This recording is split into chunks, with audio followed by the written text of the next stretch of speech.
সন্তানের জন্য জীবনের কয়েকটি মুহূর্ত আছে, যেই মুহূর্তগুলিকে আল্লাহ অশেষ সম্মান দিয়ে থাকে। এর মধ্যে একটা মুহূর্ত হলো ইয়াকদের মুহূর্ত। মনে করেন আরেকটা মুহূর্ত হলো জন্মের পরে, আরেকটা হলো মৃত্যুর পরে। অর্থাৎ জন্ম হওয়ার সাথে সাথে ছেলে হোক আর মেয়ে হোক, এদেরকে দেখার জন্য হাজারো লোক আসে, কিন্তু সবাই ফোকাস থাকে ওই বেবির প্রতি। এই দিন একে সম্মান দেওয়া হয়।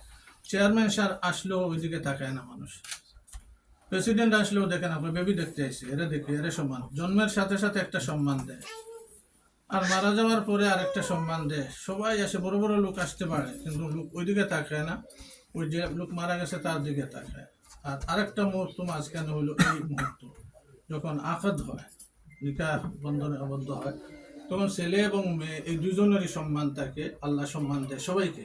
একটা মুহূর্ত কেন লাইফের কমপ্লিট হয়েছে আজকের থেকে, এই মুহূর্ত থেকে কবুল শব্দ বলার সাথে সাথে এই দুইজনের উপর যে জিনিস, অনেক জিনিস আগে ফরজ ছিল না, এখন থেকে ফরজ হয়ে গেল। এজ এ হাজব্যান্ড হিসাবে আল্লাহ এবং আল্লাহ রসুলের হুকুমকে এটা জানা এখন ফরজ হয়ে গেছে। ওয়াইফ হিসাবে কি দায়িত্ব, আল্লাহ এবং আল্লাহ রসুলের পক্ষ থেকে কি হুকুম, আমরা কিভাবে জীবনযাপন করতে হবে, এটা জানা এখন ফরজ হয়েছে। এর আগ পর্যন্ত ফরজ ছিল না। কত বড় দায়িত্ব! কেন? রাসূল সাল্লাল্লাহু আলাইহি ওয়াসাল্লাম বলতেছেন বিবাহের মাধ্যমে ঈমান কমপ্লিট হয়। বলে বোঝা গেল একটা ঈমানের পরিপূর্ণতা আসছে, সেখানে কত বড় দায়িত্ব। এই জন্য এমন কোনো কাজ না হয় যেগুলিতে আল্লাহ আল্লাহ রসুল নারাজ হয়। দুনিয়ার মানুষ মজা নিবে, সাজা কেউ নিবে না। অনেক কিছু করতে পারবেন, মানুষ মজা নিবে, বাহ বাহ বলবে, হ্যাঁ কো, কিন্তু সাজা যেটা আসবে, পানিশমেন্ট যেটা আসবে লাইফে, এটার ভাগ কেউ নিবে না। আর কেন আসবে? যখন আমরা সবাই তো শান্তি চায়, ফ্যামিলির মধ্যে শান্তি, হাজব্যান্ড ওয়াইফের মধ্যে একে অন্যকে বিশ্বাস করা, মহব্বত, প্রেম, ভালোবাসা, যেগুলি লাভ, এগুলি চায়। কিন্তু যে রাস্তায় আসে ওই রাস্তায় না, যে যদি অন্য রাস্তায় তালাশ করা হয়, ফাইন্ড আউট করা হয়, তাহলে আসে না।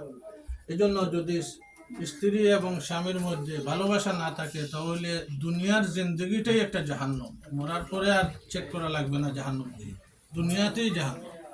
আর শান্তি থাকতে হলে বুঝতে হবে শান্তির রাস্তায় কোথায়। যিনি সৃষ্টি করেছেন উনি জানেন কোন দিকে চললে আমাদের শান্তি। এই জন্য আমার অনুরোধ, সবসময় আমি যেখানে যাই এই কথা বলি, দাম্পত্য জিন্দগি, ছেলে এবং মেয়ে দুজনকে এটাই আমি পরামর্শ দিই। আজকের থেকে আগের লাইফ নয়, নতুন একটা লাইফ আসছে, এতে অনেক দায়িত্ব তোমাদের উপর আসছে। এই দায়িত্বগুলি এজ এ হাজব্যান্ড ওয়াইফ হিসাবে তো আসে, প্রত্যেকের প্যারেন্টস আছে, এদের সাথে কিভাবে সম্পর্ক রাখতে হবে, কিভাবে চলতে হবে, আল্লাহ এবং আল্লাহ রসুলের হুকুম। একটু হলো এই যে দায়িত্ব, আমরা যারা আসলাম আমাদেরও কিছু দায়িত্ব আছে। শুধু খাওয়া দাওয়া করে চলে যাওয়া এটা না।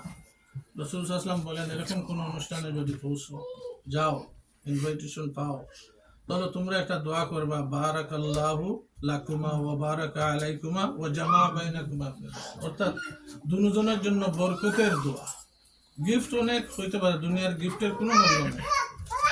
দোয়াটা করেন, যদি কারো দোয়া অ্যাকসেপ্ট হয়ে যায়, লাইফে যদি শান্তি চলে আসে, তাহলে তাদের এটাই সবচেয়ে বড় গিফট হবে।